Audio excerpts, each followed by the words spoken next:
أنهى فريق الرجاء الرياضي صباح يوم السبت تحضيراته لمواجهة الدفاع الحسني الجديد برسم الجولة الثالثة من البطولة الاحترافية. وخاضت العناصر الرجوية آخر حصة تدريبية قبل المباراة بأكاديمية النادي قبل أن يتوجه الفريق إلى مدينة الوليدية للدخول في مرحلة التركيز بأحد الفنادق تأهباً للمواجهة المرتقبة أمام الدفاع الجديد.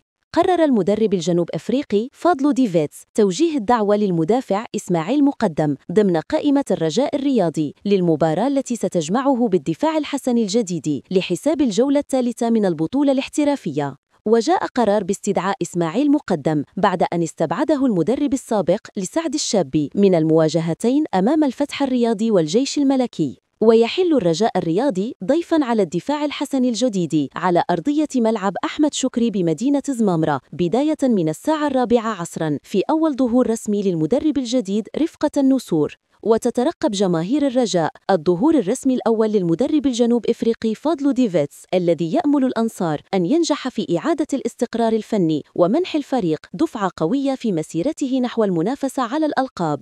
حصد أمل الرجاء الرياضي لكرة القدم هزيمته الثانية توالياً في مسابقة بطولة القسم الثاني هواة شطر الشمال الغربي. وخسر أمل الرجاء اليوم السبت بمقر أكاديميته وأمام أنظار الرئيس جواد زيات ب2-1.